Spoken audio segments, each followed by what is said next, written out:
Convido a igreja a abrirmos nossas Bíblias em 1 aos Coríntios. Temos estudado esta carta tão profunda e difícil há bons meses.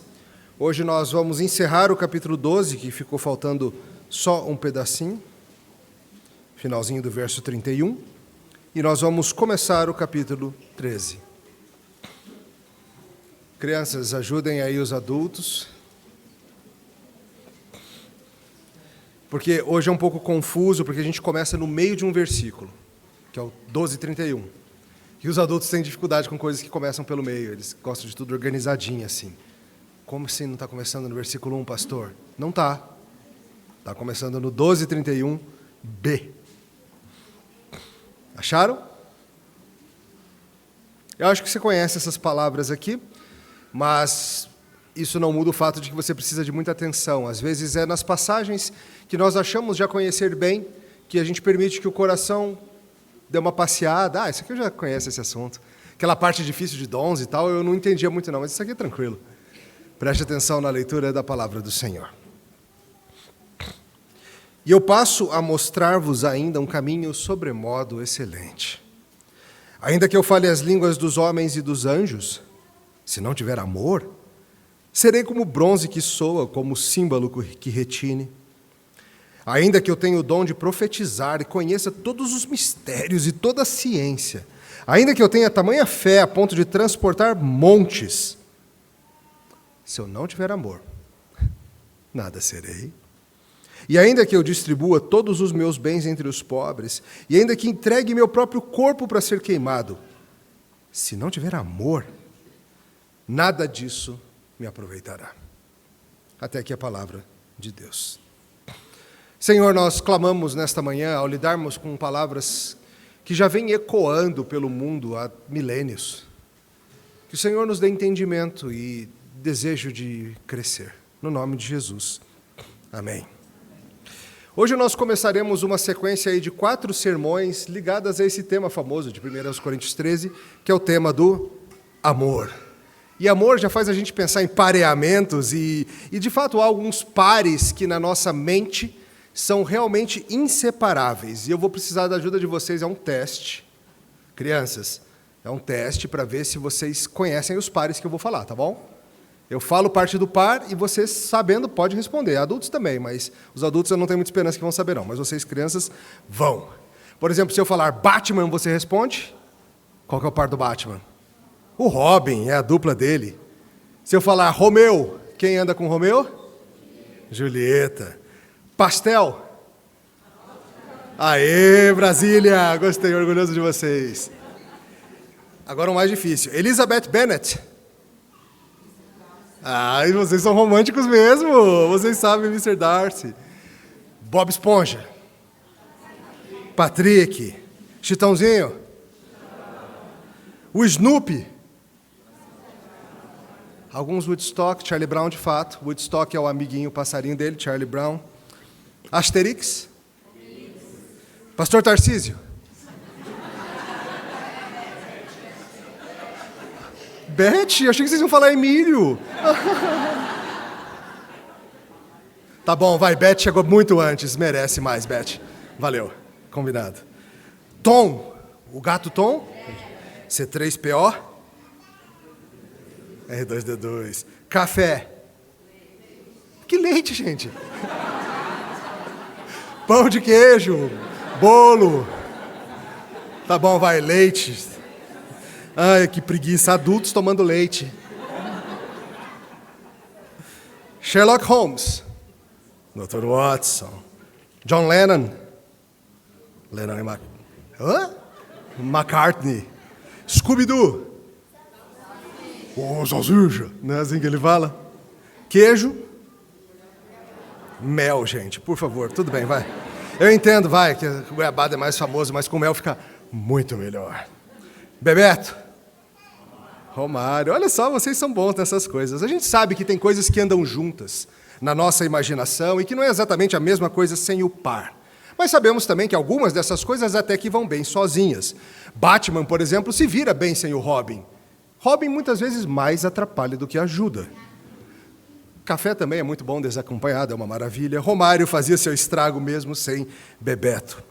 Mas, sabe, tem um pareamento que a gente insiste em manter separado. E hoje a Bíblia vai te dizer que é impossível separar.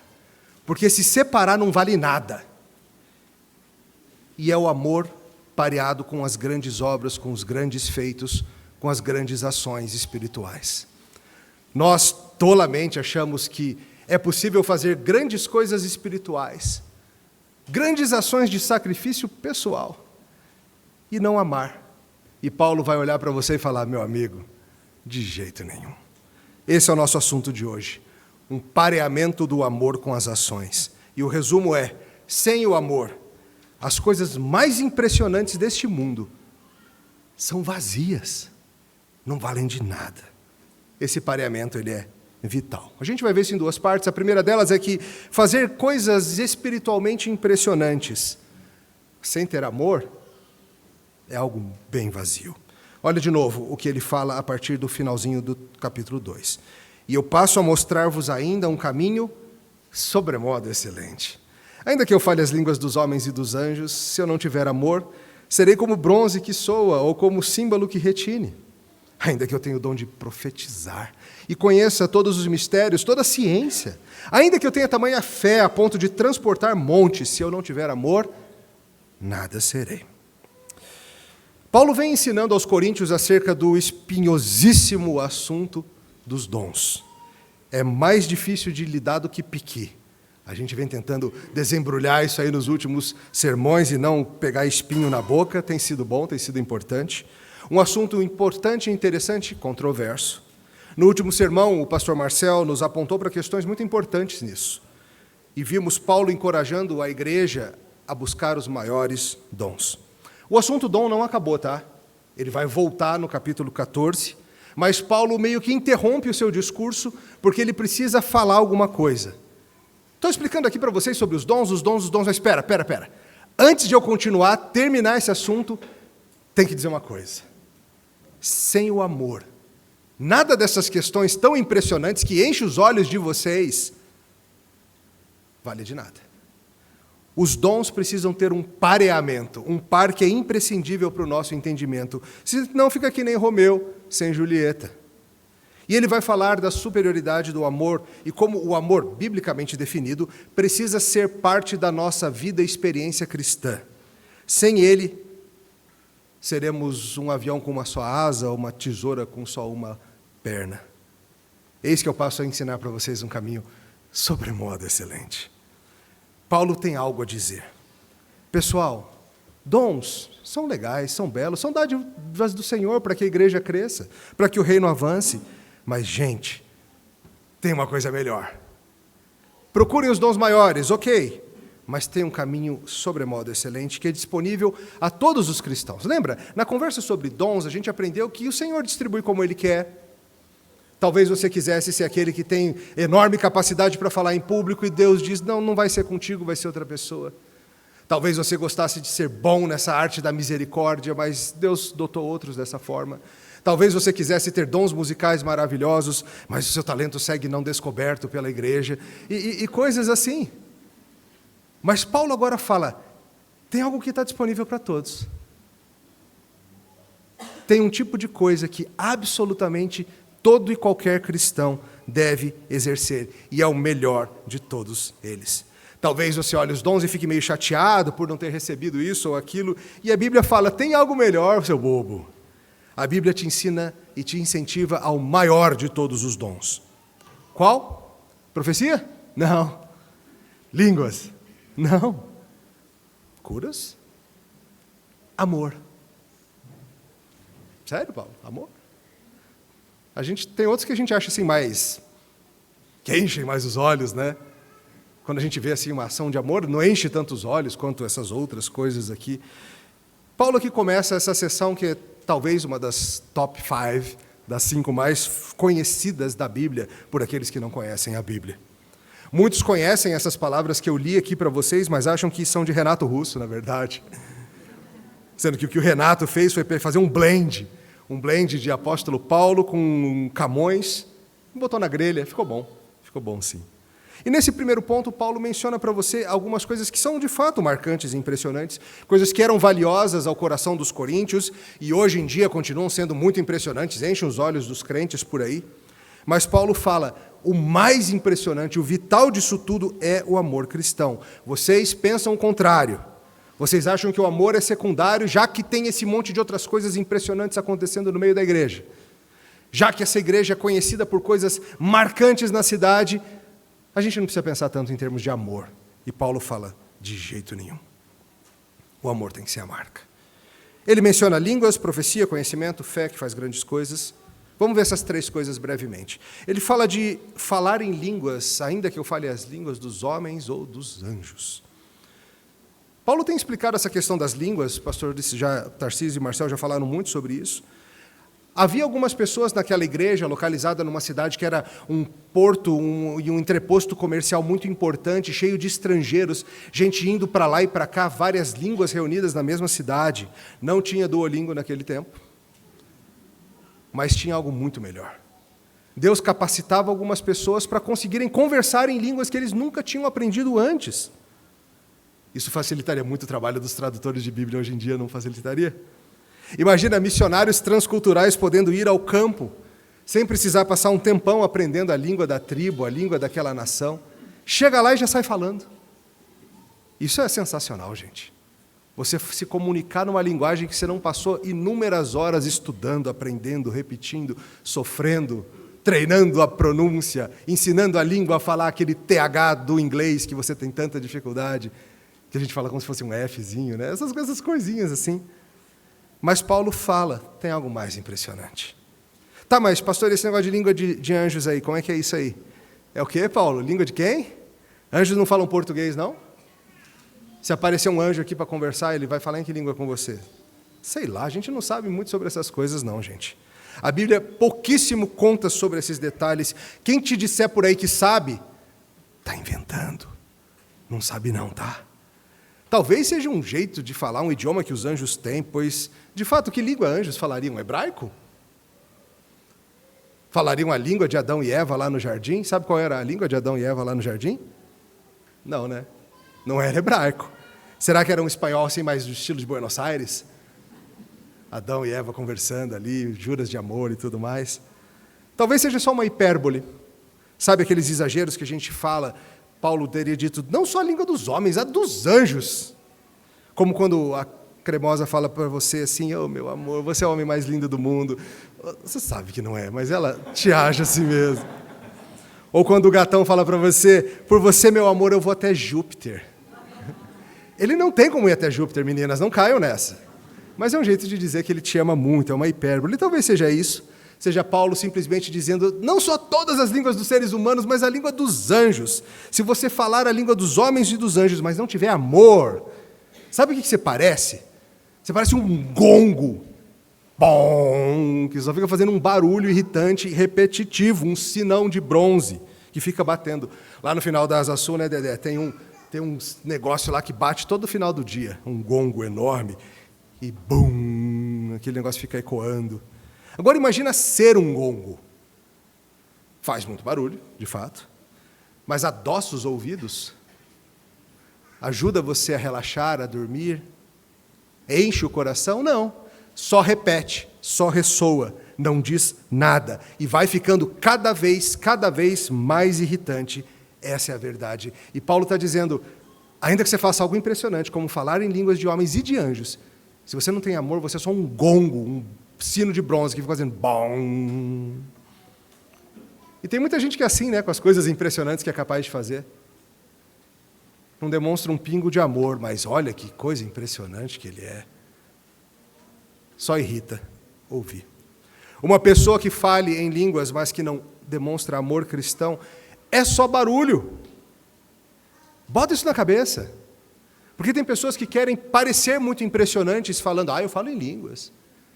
Mas você vai ver a vida dessa pessoa, seu trato familiar, seu trato com descrentes, seu trato com Deus, seu trato com você, e amor não está lá, não. É só um gongo, um sinão velho de bronze, fazendo barulho. A pessoa que tem ou tinha essa habilidade impressionante, mas que não ama como Deus ensina, é só barulho, só irrita, só enche os ouvidos de fadiga. Ele menciona também, ainda que eu tenha o dom de profetizar e conheça todos os mistérios e toda a ciência.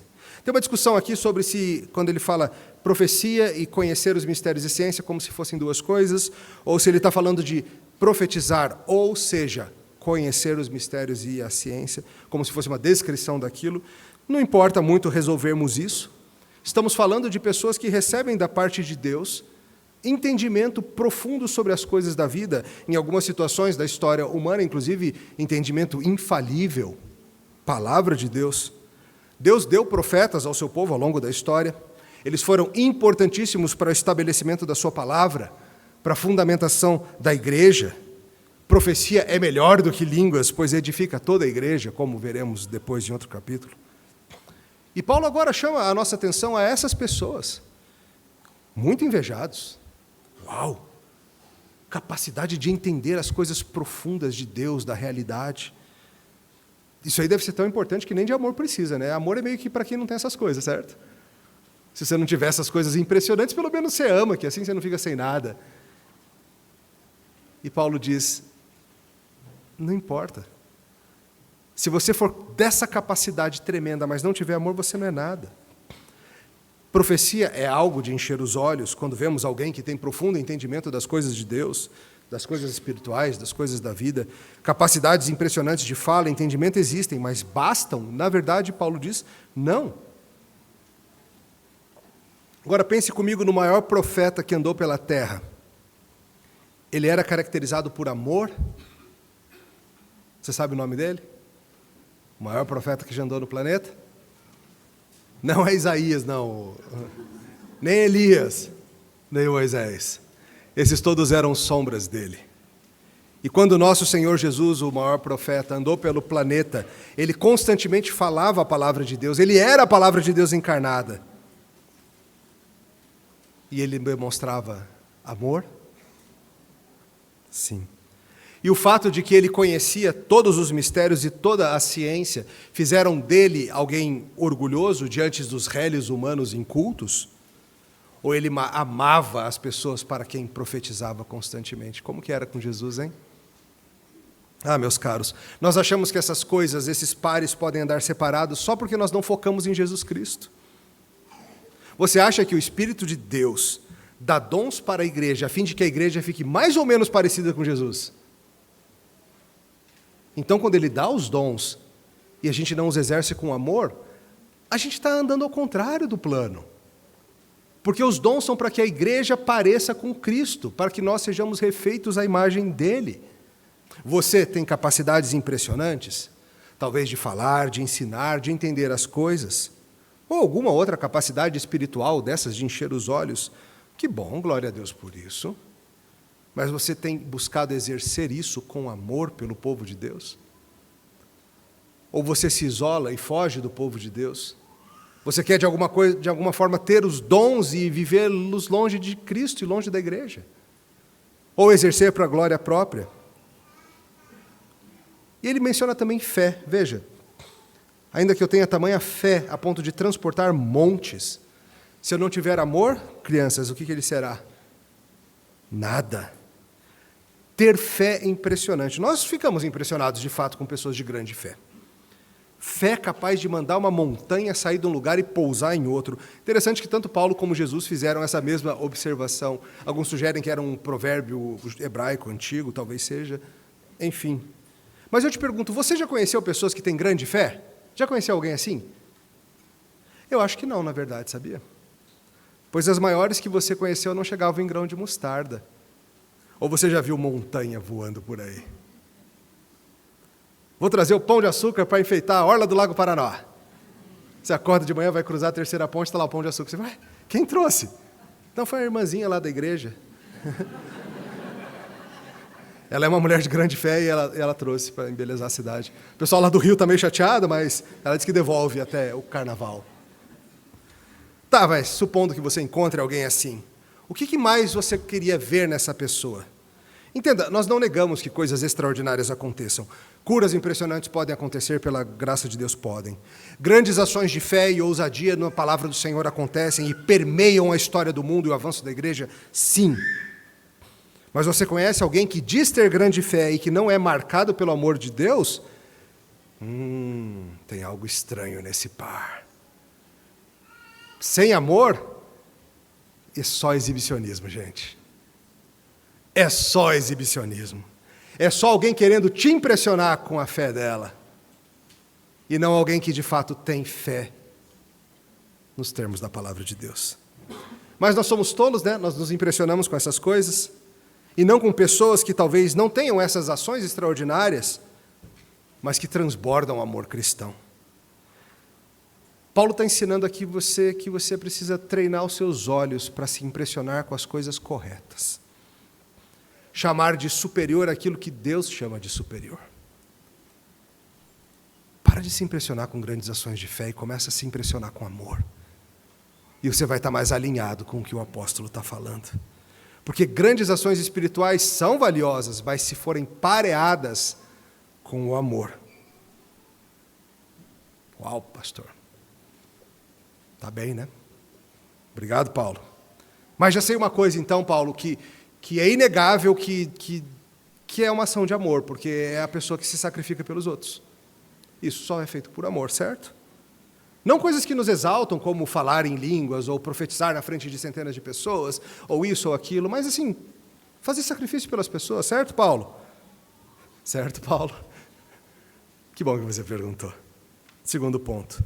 Não há proveito nem em se sacrificar e sofrer grandes coisas, se você não tiver amor. É o que ele diz no verso 3.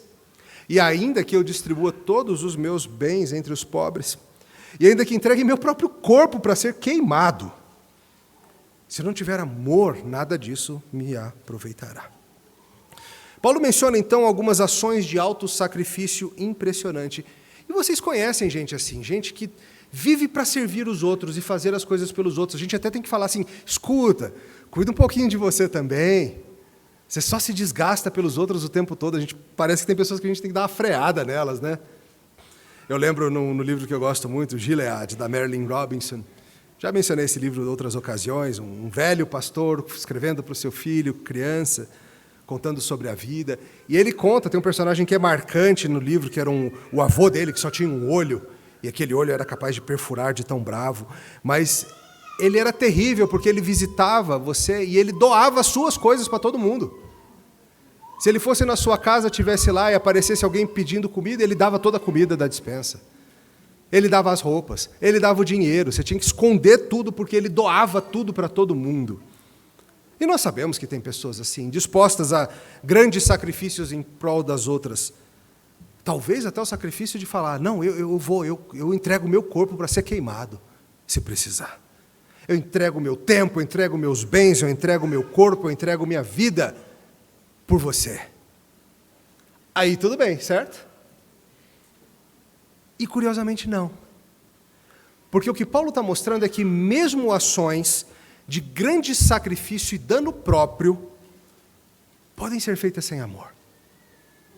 Estranho, mas é verdade. Podem ser feitas por mera obrigação, ou por pressão do grupo ou da família. Podem ser feitas com o objetivo de sermos vistos.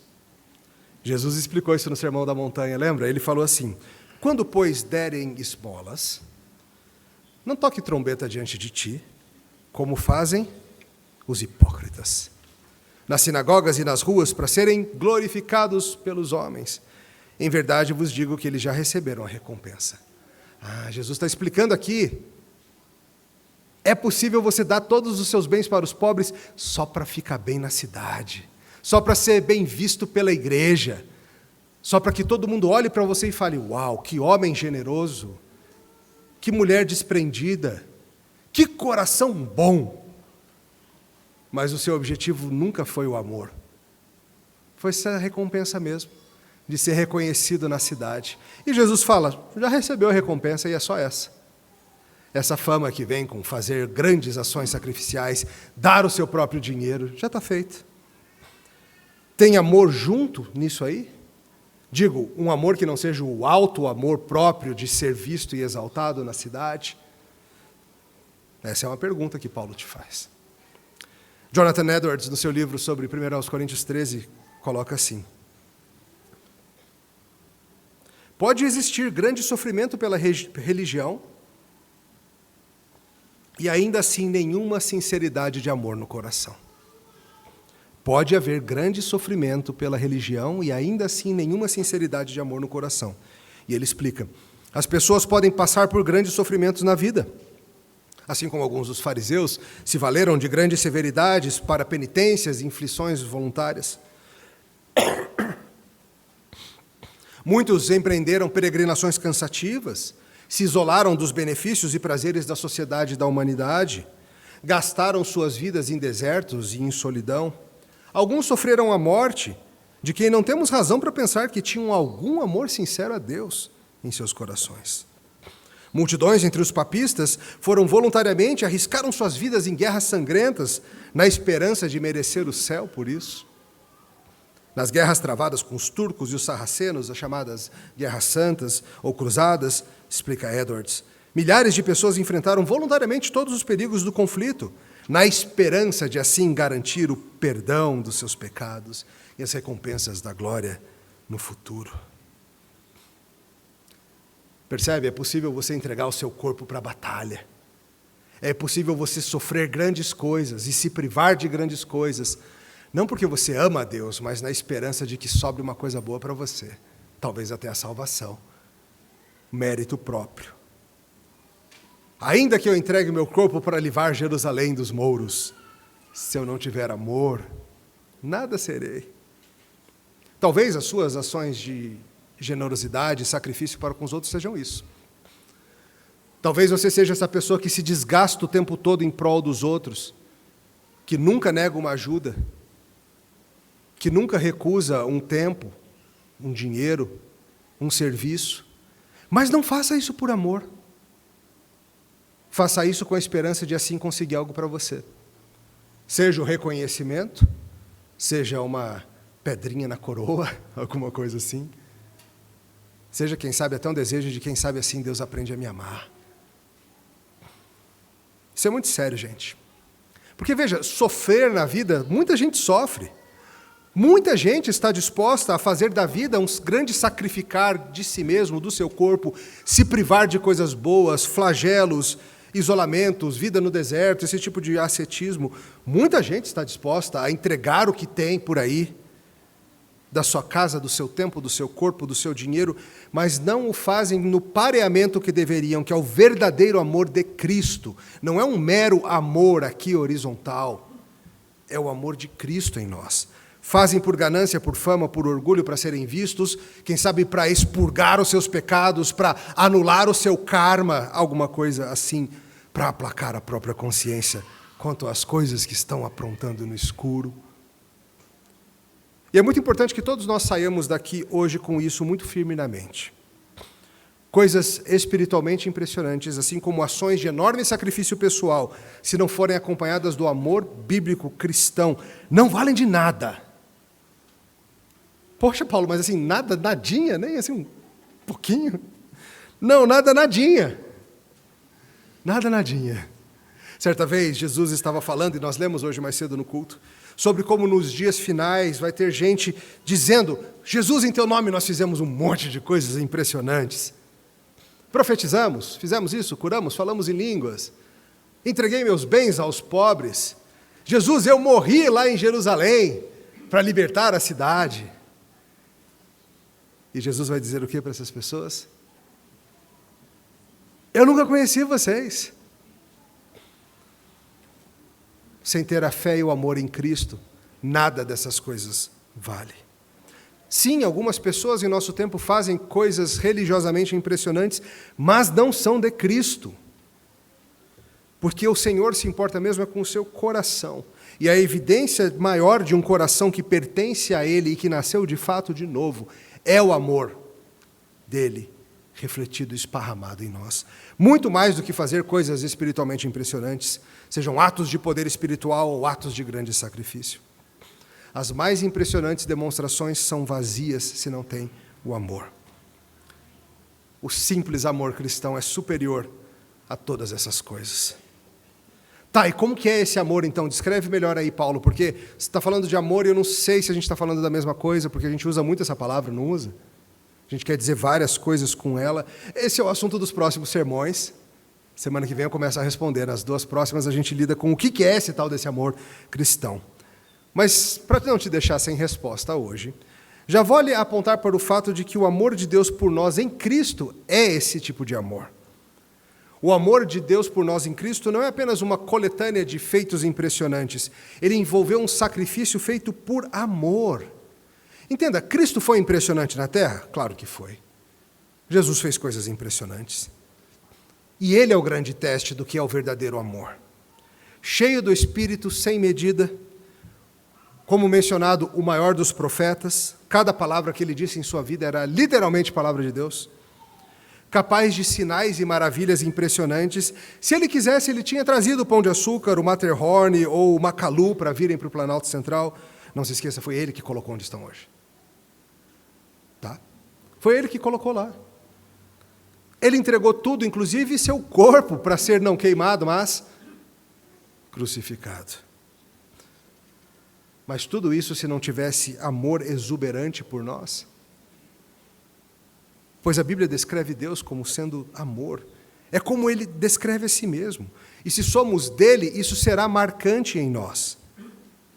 De novo, é notoriamente confuso o que a Bíblia quer dizer com amor por causa dos usos da nossa sociedade. Nos próximos sermões a gente vai desenroscar esse nó de marinheiro aí. Mas hoje, irmão, você precisa olhar para Jesus Cristo e ver que Ele era cheio desse maior dos dons. O seu amor era mais impressionante do que as outras coisas que Ele fez, e elas eram validadas por Ele. Jonathan Edwards, mais uma vez.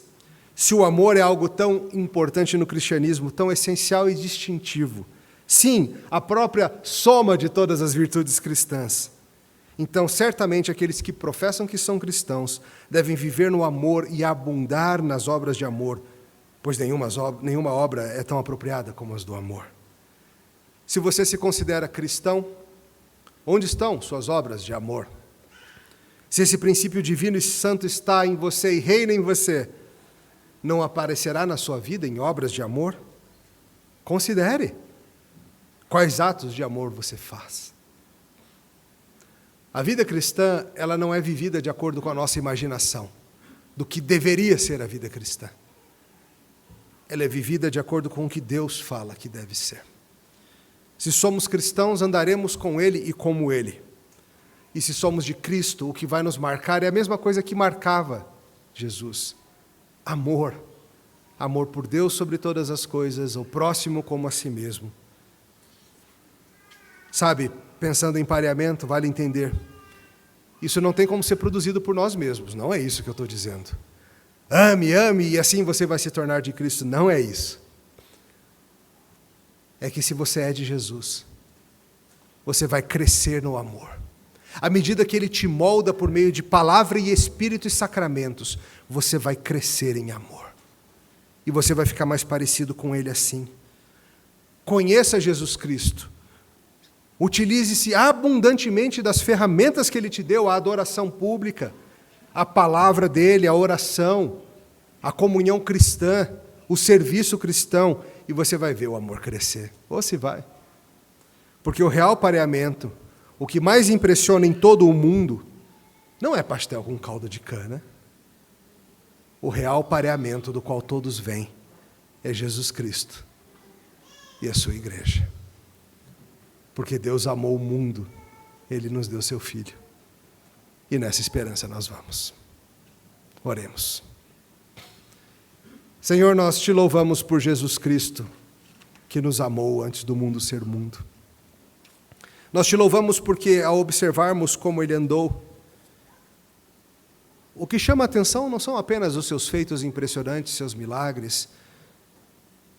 O que chama a atenção não é apenas o seu sacrifício, mas a razão disso tudo, que é o seu amor por nós, o seu desejo incessante, insaciável e destemido de nos fazer o seu povo, mesmo com custo próprio.